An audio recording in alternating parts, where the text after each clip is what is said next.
Hi folks, it is time to talk about the full moon lunar eclipse in Pisces on Tuesday, September the 17th. I think it's like 7:34 p.m. for me Pacific time. I'll double check the time and I'll put it in the title so that when this publishes, it'll have the right time on it. I've been meaning to do this video for the past couple of days, but it has been busy, and I was actually gonna, because I was gonna post this in the morning of the September 11th and remind everyone that my $50 single topic 30-minute readings, 11th was the deadline, and a couple of people did reach out to me on that date, which is great and fine, but I didn't, and now it's over. Here's what I'm going to say. I felt like a final reminder was necessary. Just please know, how about this? If you are interested in getting, basically the 30-minute reading will remain, but the rates will change. Now that I know what I am doing with them, thanks to everybody's involvement and participation.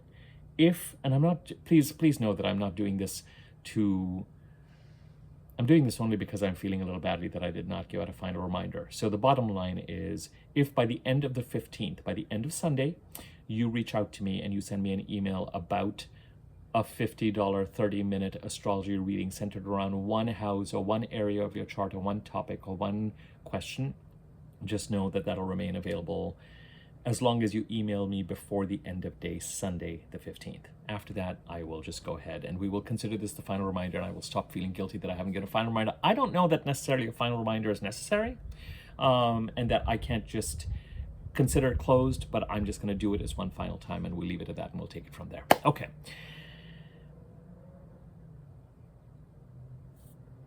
One other bit of housekeeping is that in my last video, the weekly overview, sorry, I'm just pulling up my notes.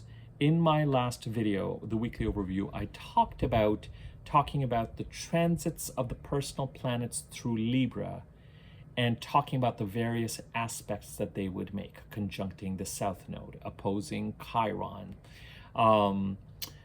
squaring Pluto, trining Jupiter in Gemini. So I realized that I actually hadn't done a separate video on this, but that is available for you on the monthly overview, because in the monthly overview I talked about the fact that we have Venus in Libra right now, and the Sun and Mercury in Virgo, and of course we're in the Virgo month. The new moon in Virgo was on September the 2nd. And finally, just a quick reminder, this video is about the eclipses and the eclipse cycle. Okay, so it is going to be windy, and the blinds are going to get in the way of the camera, and Avi will never learn and never close his window, and he's still going to pretend and insist on not closing the window, and that's okay. We'll get there. Whatever. At some point, I might get up and close the window, because that's what ultimately I end up having to do. But it is nice and breezy, and we had this spate of like 100+ degree weather, and it finally has come down in the past couple of days, and I can't imagine that it's going to go up to that again, considering it's September the 13th, and the equinox is, a little bit of a week away or so, and the days are already starting to get noticeably shorter. But wow, that was crazy. That was intense. There is a monthly overview that is out. There's the new moon in Virgo video that is out. And there's the weekly overview that is also out for this last week. And of course, I'm going to do a weekly overview as we head into Sunday or Monday this coming week. In fact, the next video, it wouldn't surprise me at all. This is Friday the 13th. On the 15th, Sunday morning, maybe I'll do the weekly overview. And those videos set out to do exactly what they say in their titles. And this video is about the eclipses. And I'm only saying that because it really depends on the lens and what you're looking at and what sort of timing you're looking at. And this particular video is not just about the eclipses. Specifically, it is about the eclipse that is on Tuesday. This last weekly overview that I did talked about the fact that we're heading into this kind of month of eclipses between, gosh, let's say September the 10th all the way to October the 9th. And some of that information related to entering this kind of eclipsey portal is there in that weekly overview. I'm just pointing you in the right directions in case you are like, well, where does he talk about that? Where does he talk about, and where does he talk about that? So there's a new moon in Virgo video out. There's a monthly overview that looks at September. This is why the Venus going over Libra content, among other things that are happening in September, are in the monthly overview. There's, of course, the weekly overview. And the hot topic for this weekly overview was the fact that we were starting and entering into the month of eclipses, which brings us finally 5 minutes into this video. Knowing me, 5 minutes in is not that bad. We know that we're heading towards a full moon on Tuesday, and we know that we're in the eclipse portal. So everything we know about emotions and energy intensifying, full moons can bring closure, completions, a kind of temporary visibility. They can bring an intuitive or emotional flare-up, even a tantrum. Either you're having a meltdown, somebody else could be having a meltdown, be feeling really emotional about something. The emotional intensity starts to hurtle about. As I say, the pot of milk comes to a boil. The wave that started at the new moon gets ready to crash at the shore. So assume that as you head towards Tuesday, things may become more heightened and intense. And the week after the full moon, as those of you who've been seeing my videos for a while have heard me say time and time again, is in some ways energetically the best time to get things done, the most productive time to get things done. The energy is just that much more balanced. You're not dealing with this mounting intensity that can often come as we head towards the full moon.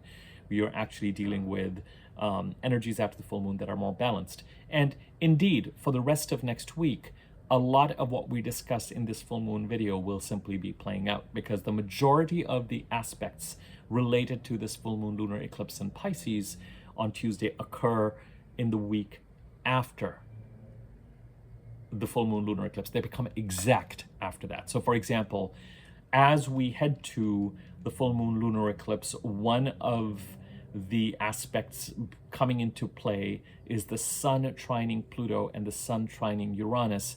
And Uranus and Pluto also getting closer to each other, although they're really not going to trine until 2026. But we have this grand trine forming in the heavens.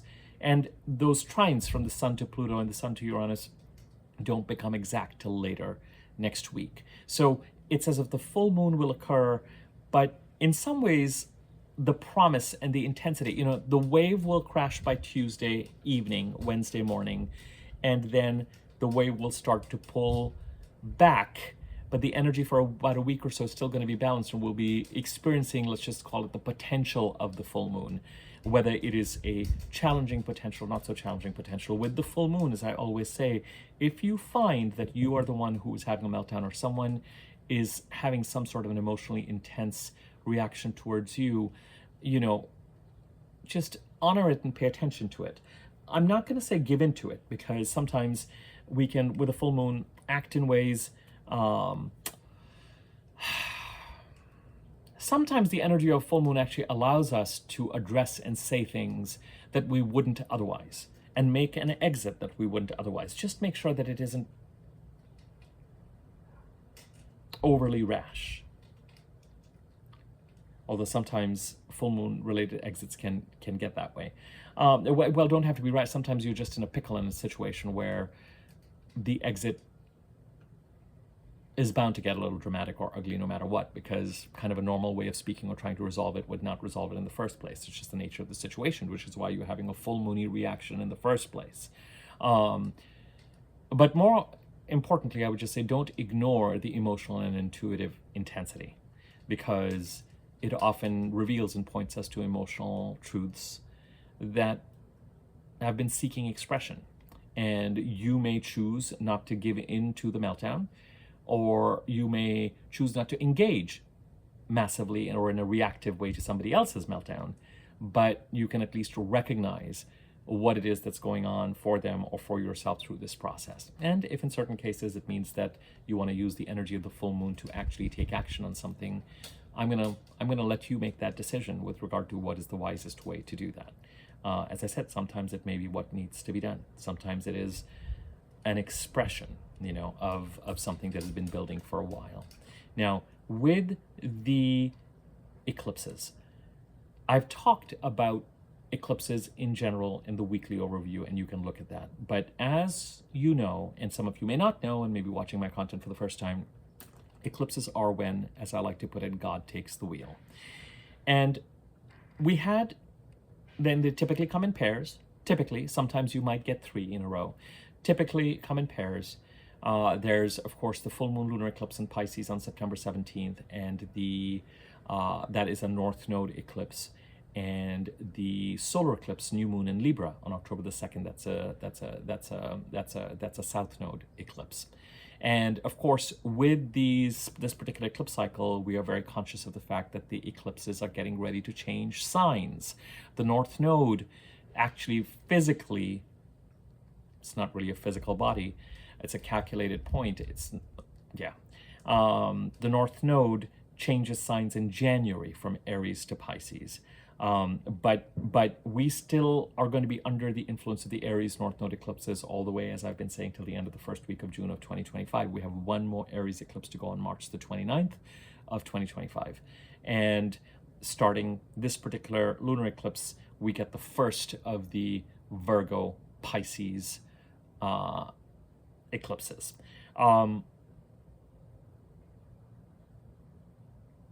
The veil thins between this world and the next world, as I've said, with regard to hearing about people's mortality, people transitioning. So just have that awareness. People and situations being eclipsed in and out of our lives, or messages around that, or an acceleration towards that. And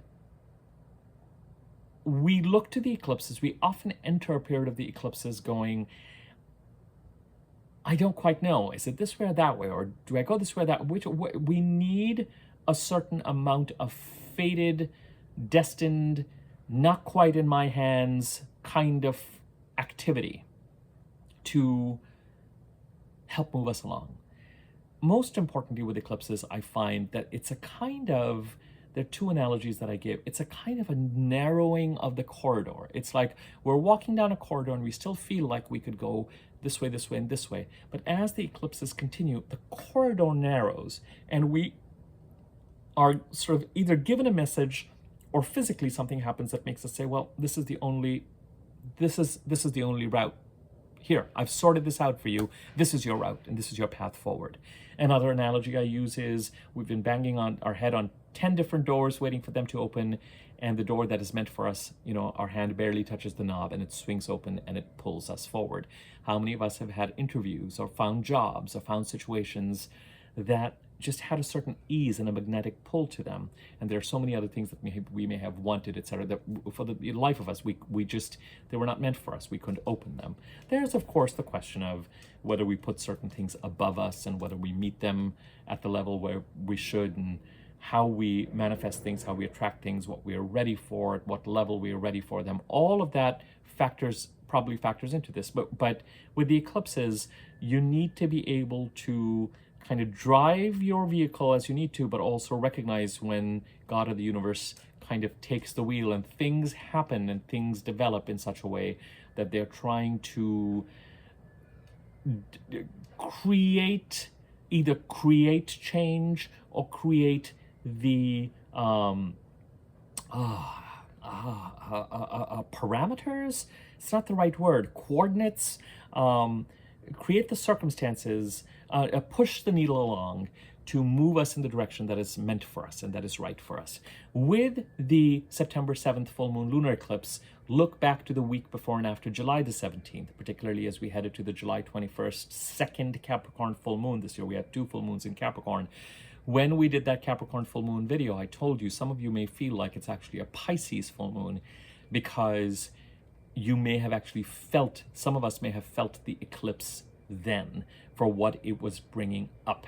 The eclipse is conjunct Neptune. So we have the sun in Virgo, we have the moon in Pisces, conjunct Neptune in Pisces. And there are 2 possible implications of this. One, you were given some sort of visibility into murkiness, deception, your own murkiness, inability to separate fact from fiction related to matters associated with the house in your chart occupied by Pisces. You guys have heard me talk about the crisis in Pisces since 2012, peaking in 2015, 16, but especially 17, 18. With this full moon lunar eclipse, either the week before and after July the 17th, or the week before and after September 17th, or a bit of both, with maybe for some of us the week before and after July 17th creating the intensity, we may have gotten to a point where it's just like, okay, I've seen what I need to see. I know it's a visibility into murkiness. Sometimes it's just as simple as, this is not going to work. We're never going to be able to get along. We're never going to be able to trust each other. I'm never going to be able to trust you, or you're never going to be able. There's something about, we're never going to be able to conquer this Neptunian haze unless action is taken to demonstrate that things are being handled cleanly and fairly. And in the absence of that, one has to assume that since a clean and fair result cannot be produced, there's something here that is not entirely clean and fair. So an emotional reaction towards it, visibility towards it, a kind of intuitive knowing and awareness, but more than what we've been dealing with so far in the sign of Pisces since 2012 to some extent. Even though since then we've had the South Node eclipses in Pisces, and now we're dealing with the North Node eclipse in Pisces. With Saturn's presence in Pisces since March 2023, and Saturn continues to play an important role even with this full moon lunar eclipse, because one of the aspects around this time is that Mercury in Virgo is going to be getting ready to oppose Saturn in Pisces. Pretty much, they're about 1.5 degrees apart as we get to that eclipse. So, as I said, a lot of the aspects related to this full moon lunar eclipse on Tuesday will become exact shortly after, within 5 or 6 days after. So Mercury, the planet of communication, the ruler of Virgo, now direct, and now having picked up a certain amount of speed, don't be surprised as you get to Tuesday if something happens where you feel compelled to communicate, assert yourself, transact on. It could even have to do with Mercury-related items, the mail, the internet, email, technology. Don't be surprised if Mercury in Virgo needs to be used in order to help Saturn in Pisces stabilize the crisis in Pisces and work towards stabilizing or setting some boundaries or communicating. And setting boundaries does not have to be a violent act. It can sometimes just be just clarifying that this is what is true, or this is what has happened, or whatever it is. You know, that may create its own kind of Neptunian reaction, but a simple, a simple statement of facts can sometimes go a long way in protecting and establishing boundaries and stabilizing one's own interests related to the Pisces part of the chart. There's been a lot with the transits through Virgo that have talked about tapping into our own.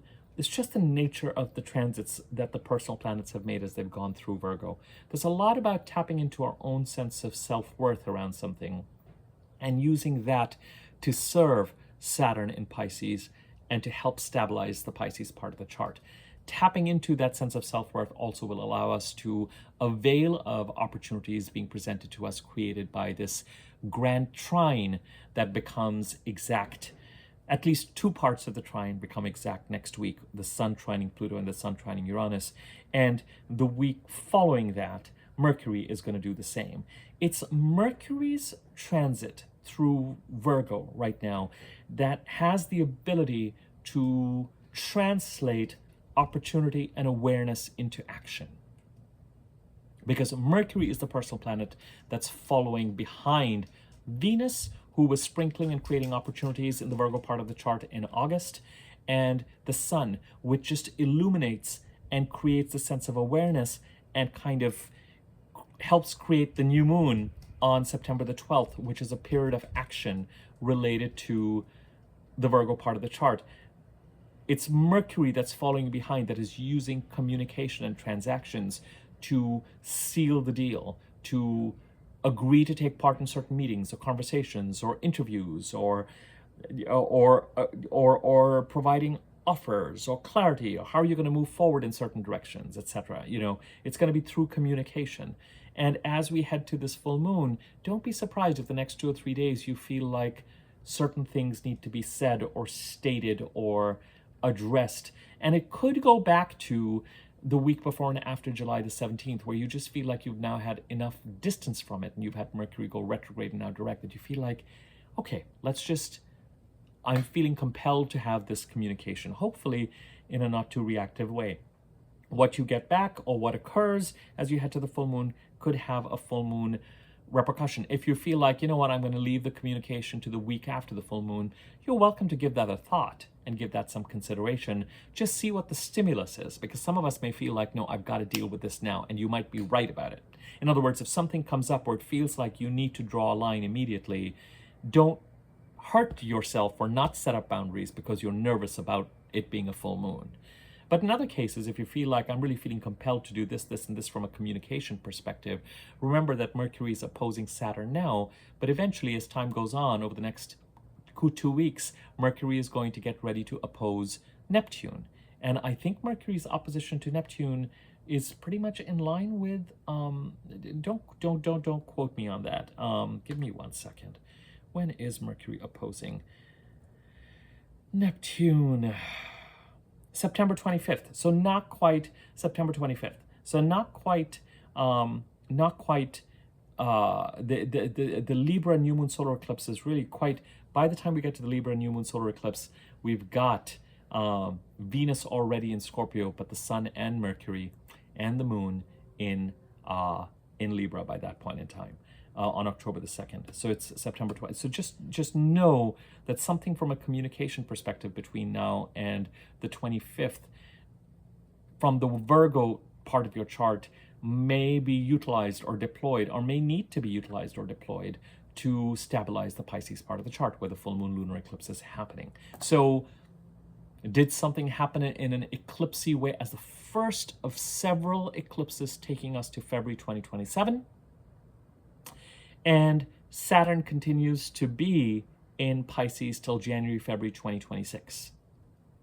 And Saturn and Neptune temporarily over the summer of 2025 together go into Aries, come back into Pisces, and then leave Pisces together. It's as if Saturn is saying, I am going to escort you out of the building, Neptune. You have created enough mayhem since 2012 in the sign of Pisces. And we're going to stabilize this. Now,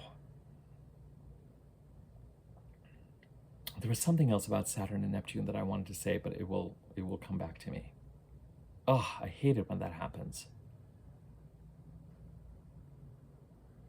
Anyway,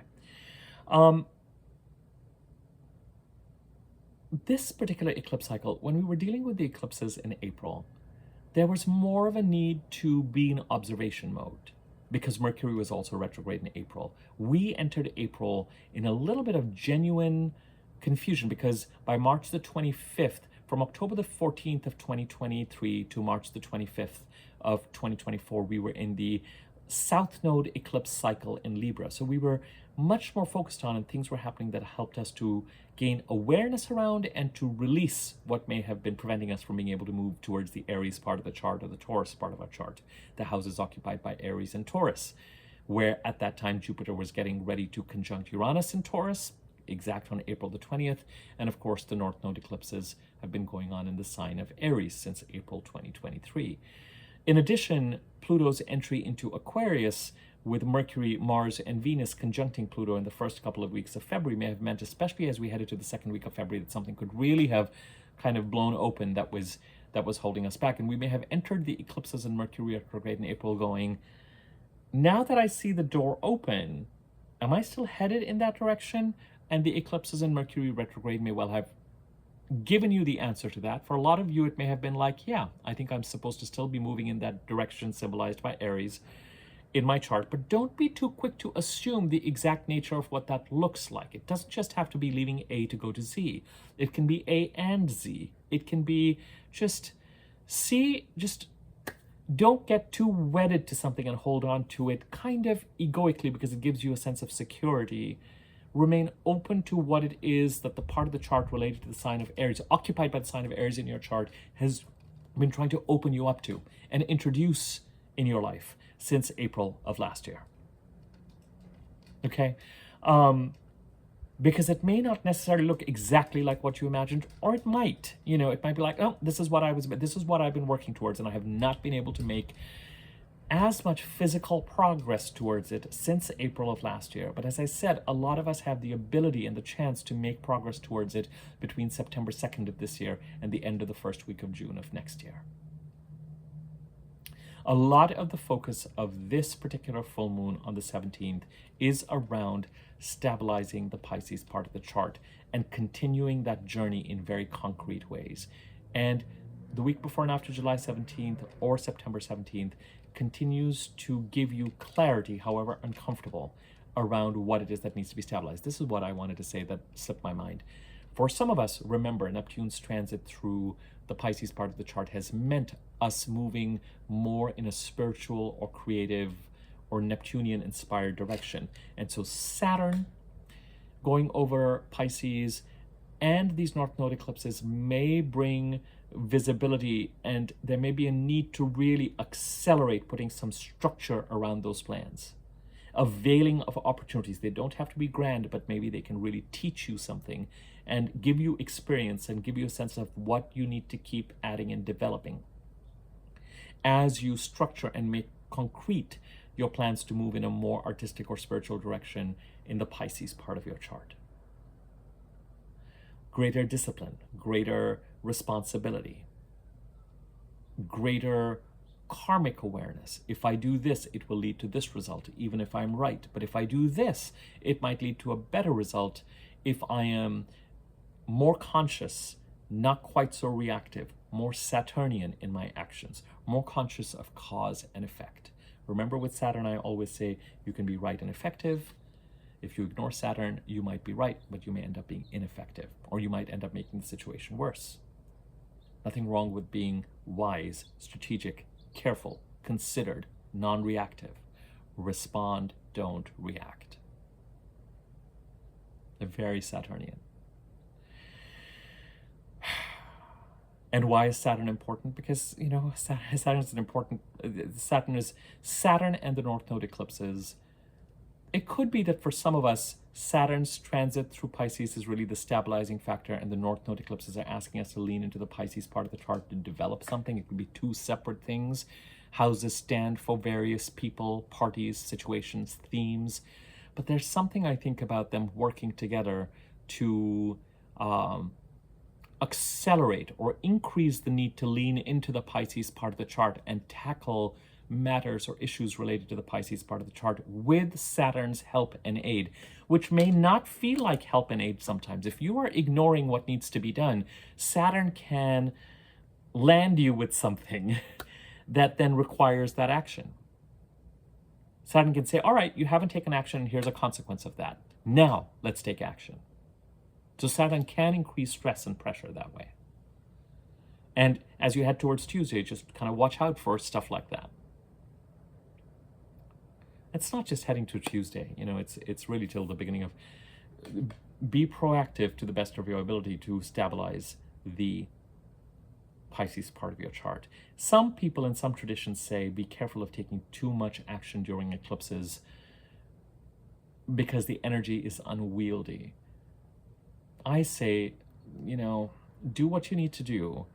You may choose to keep a low profile on certain things because you let the universe take charge and kind of do what the eclipses do, and then start to resume action after the eclipse portal is behind us. So let's say after October the 9th.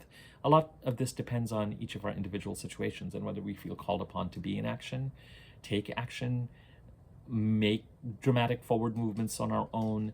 I would certainly say don't sleep on opportunities. I mean, if the eclipses are creating opportunities or portals or bringing something to you, or you see something and you need to apply for something, or, you know, don't put all that on hold just because it's the eclipses. That makes no sense. It doesn't even necessarily make sense when Mercury is retrograde to not avail of opportunities, as long as it feels like they're part of the message that Mercury retrograde is giving you. I know that is August's news, but it's my way of saying I don't know that we're necessarily meant to check out of our lives when a planet is retrograde or when the eclipses are happening. But for what it's worth, so for some of you, you may just feel like, you know what, I'm going to splash around a little bit less, and I'm going to see what the eclipses do and how they clarify things for me. And I'll take action where there are opportunities and the potential for forward movement involved. I'll take those opportunities. I'll take the opportunities that it makes sense to take that'll keep moving me forward, but I won't rock the boat too much on my own until the eclipses are done after about October 9th or so. In certain other cases, you may just need to jump in and take some action. And especially as you head towards Tuesday, you may feel like there needs to be, or there might be an occasion for a certain amount of communication that occurs that goes back to the week before and after July the 17th.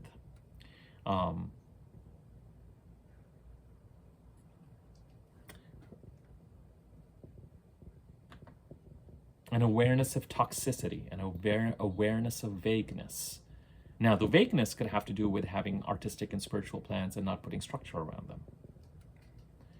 But insofar as it's a full moon eclipse conjuncting Neptune in Pisces, and the Sun is in Virgo, and Mercury is in Virgo opposing Saturn in Pisces, the Virgo part of the chart has to serve the Pisces part of the chart. And there's something about these transits through Virgo that very much to me talk about using a sense of self-worth, to use that as a lens to take appropriate actions, to draw the lines where they need to be, or expose what needs to be exposed, or say what needs to be said. It doesn't have to be aggressive. It can just be, this is what it is, and this is how I feel about it. Or this is what I'm going to do about it, and this is what I'm not going to do about it. Or this is what I feel compelled to bring to your attention. Or this is what I feel compelled to address. Now, on the only aspect that this full moon lunar eclipse makes before, and it's already happened with the sun, and of course the moon will do this a few hours before the eclipse full moon is exact, is that the sun and the moon will be squaring, it's square to Jupiter. I don't even know whether I want to mention the square to Jupiter or not because it's a little over 5 degrees, but it's a square to Jupiter, and it continues themes from the full moon in Aquarius a month ago, which frankly was much more intense in some respects. So there is very much this awareness that action needs to be taken from the Virgo part of the chart that not only serves to stabilize the Pisces part of the chart, but also allows Jupiter is dependent on some of the actions and activities related to these personal planet transits in Virgo, and action taken from this place of self-worth and self-awareness. And perhaps there's an opportunity somewhere, and I'm going to come to that. That's the next thing that I need to come to, because that is frankly the more exciting thing in this chart, in the chart of this full moon lunar eclipse. There's something that is brewing that makes me feel like that opportunity and the need to stabilize the Pisces part of the chart need to occur for Jupiter to successfully close out a 12-13-year cycle in the Gemini part of the chart and start a 12-13-year cycle in the Gemini part of the chart in connection with what you articulated as your overall vision or plan or your goals or what is in your heart when Jupiter was transiting the 9th house. Just before, whenever that transit occurred, before Jupiter coming into Gemini. Into the Gemini part of your house. I know I said a lot there, but again, I've expanded on this a lot more in the weekly overview because it's one of the bigger aspects that happened this week. I think it happened yesterday, the sun squaring Jupiter. So bottom line is there's something about us operating from a place of our sense of self-worth to identify, structure, stabilize the Pisces part of the chart, and us availing of certain opportunities that will help Jupiter going over Gemini create the right alignment for us in the Gemini part of the chart, ending a 12-13-year cycle, starting a 12-13-year cycle. Now, the more exciting thing in the chart of this particular eclipse is, of course, the fact that the Sun is trining Uranus in Taurus and Pluto in Capricorn. And those trines become exact as next week progresses, in the days after the full moon lunar eclipse. You could become aware of an opportunity. There could be an awareness of opportunities in general. With the sun involved, it's often visibility. It's often something internal. You could finally get to it just, you know, it could even be as simple as it could be that somewhere you have a certain amount of internal power to just feel like you're done with the BS. You're moving forward. You're moving forward towards creating and capitalizing and availing of the opportunities that are right for you in the Taurus part of the chart, your individual path, your breadcrumbs, not necessarily the conventional way of doing things related to the Taurus part of the chart. Remember, Jupiter and Uranus conjuncted in Taurus in April 20th, and for about 13 months after that, taking us to May, June of 2025, changes, and sometimes significant changes, will roll out and occur, helping you to move in that direction of expansion and individuality in the Taurus part of your chart. Pluto is back in Capricorn, closing out his transformation since 2008 till November the 19th of this year. And there's something about this conversation between Pluto in Capricorn and the transits and eclipses in the Taurus part of the chart that have been occurring since August, September of 2021, all the way through now, especially occurring as we head to the second half of each year. You know, when the personal planets start to get ready to move into Capricorn, they would trine the eclipses. They would trine the North Node. They would trine Jupiter in Taurus when Jupiter was in Taurus from May 23 to May 24. Trine Uranus. The planets going over Virgo at this point in time would kind of trine, but we've been in this kind of earth sign trine energy that is back. And it could be that we become aware of something that then we communicate on as we head into the week of the 22nd, 23rd, once Mercury starts to come into alignment to create these trines. So we may become aware of some sort of opportunity that is eclipsy and that gets to move us forward. We may internally flip a switch that just makes us feel like somewhere emotionally and psychically, I am done with being run by the chaos in the Pisces part of the chart, or the lack of definition in the Pisces part of the chart. And I'm done with anything that is keeping me from the alignment and the transformation that is right for me. And I'm done with anything that is preventing me from putting my energy behind moving in the direction that I feel is right for me and designing that in the way that I see fit along with the universe by June of next year, symbolized by the North Node eclipses in Aries and the Aries part of the chart that we've been trying to create something in a veil of, move towards since April 19th of 2023 all the way to the end of the first week of June of 2025. It could be with the sun. The sun, it's an internal solar awareness, powerful, intuitive, internal. It doesn't always translate into external events. For that, you kind of need the moon and Venus and Pluto and Uranus. So it could be that there's an internal awareness, a tapping into self-worth, that then somehow as Mercury gets in line, the week, 2 weeks after the eclipse, we start to see some communication around. A more exciting set of developments could be something does come through or start to move forward that has that essence of opportunity that then you start to be in communication around, you know, the week after the week after the week after this full moon lunar eclipse, the week and a half after the full moon lunar eclipse. I'll talk more about this trine, you know, as Mercury gets ready to get into that place. But the sun is trining Uranus and Taurus and Pluto and Capricorn, I mean, from Virgo. That is lovely. I mean, I know what to tell you. And we did not have that when Mercury was retrograde and we were dealing with that intense, you know, both the last full moons have been intense. The July 21st full moon in Capricorn, because it had an eclipsy overlay, was intense.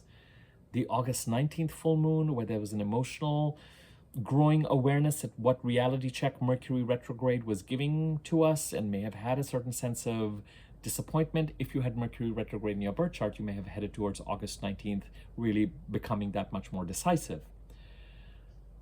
But this particular full moon eclipse talks about the theme that has been in play for a while. Stabilize the Pisces part of the chart, avail of the opportunities in the Aries and the Taurus part of the chart. And now that Jupiter is in Gemini, in the Gemini part of the chart. It couldn't be clearer. The rulers of this new moon, of this full moon, are Jupiter and Neptune. Neptune is in Pisces. The full moon lunar eclipse is conjunct Neptune. It is running the show. Stabilize and put some structure around creative, romantic, artistic, spiritual pursuits related to the Pisces part of the chart, or become really aware that even if you can't put your finger on just how extreme your own or somebody else's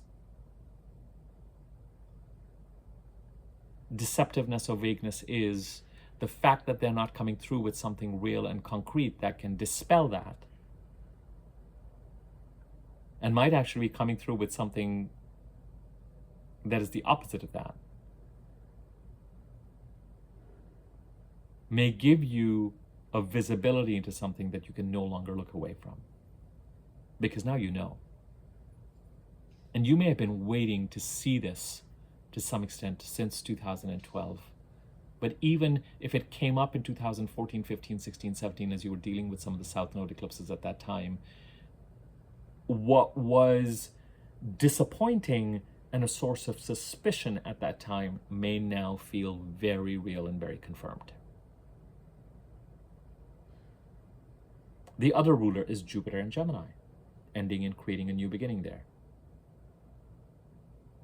And so here, and Jupiter and Neptune, the square between them is not going to get exact till the summer. And I think it gets exact once Jupiter enters Cancer and Neptune is in Aries. Because Jupiter is going to go retrograde within the month on October the 4th, I think. October the 9th? October the 9th. October the 9th.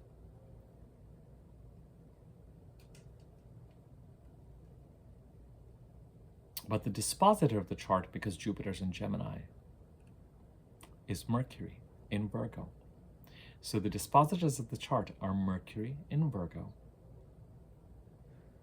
opposing Saturn in Pisces, who's trying to create some stability and a sense of responsibility and a sense of taking actions that will be the best, that can create the best possible outcome for you, but in a disciplined, restrained, strategic manner. Processing lessons, learning lessons.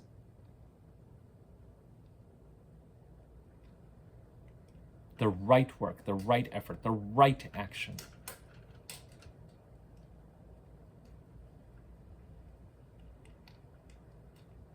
And the eclipse is conjunct Neptune, the other dispositor of this chart.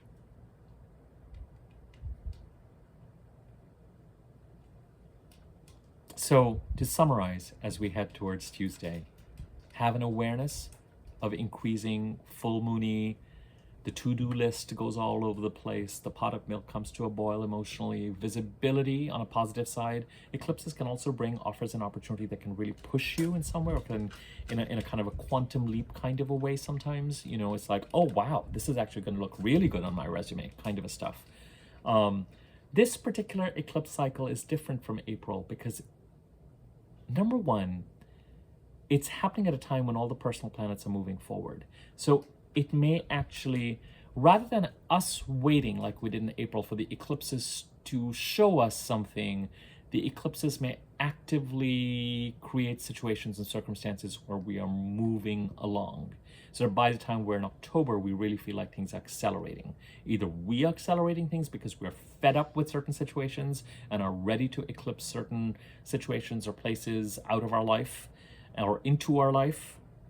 And so we're taking action if there's nothing external coming, or something external happens that starts that process as we head into October. Or else, thinking of a reading I just did yesterday when I said that.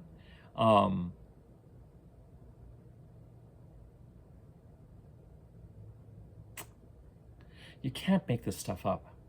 This is, as I've said to you before, this is the reason why I'm an astrologer. Because every time I get into a skeptical place about it, I'm just like, I can't look away.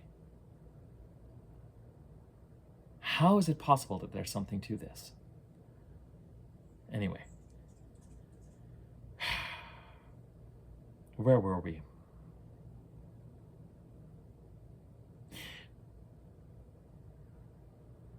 The eclipses, this might be a more action-oriented month of eclipses, whereas April was a little bit more take a step back. But strangely enough, the April eclipses had much more of a sense of propelling us forward, whereas this set of eclipses propels us forward by trying to bring closure. We have full moon lunar eclipse in Pisces, where Saturn is conjunct Neptune. There may be a set of actions that you need to take in Neptune, but it's encouraging you to close things out in the Pisces part of the chart all the way into February 27, at least January, February 26.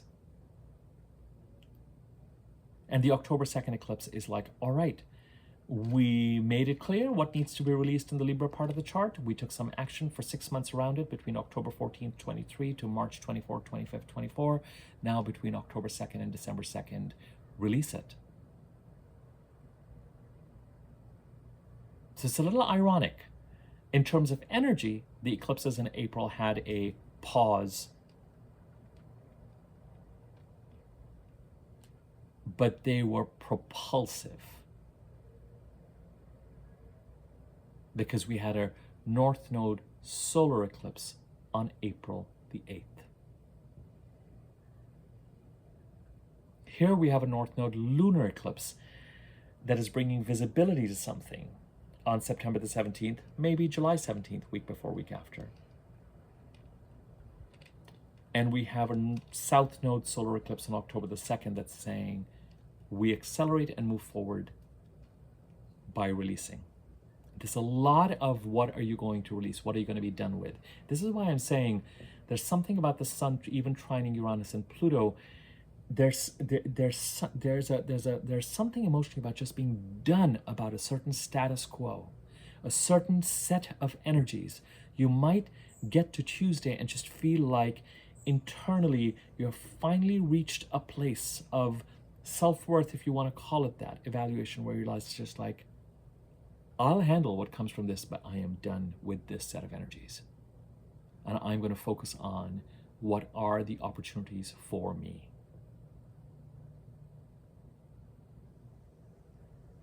And Mercury opposing Saturn, communication gets involved to stabilize the Pisces part, blah, blah, blah, blah, blah. I'm saying blah, blah, blah because I'm starting to go into the interpretation of the chart again, which I've just done for the past 47 minutes.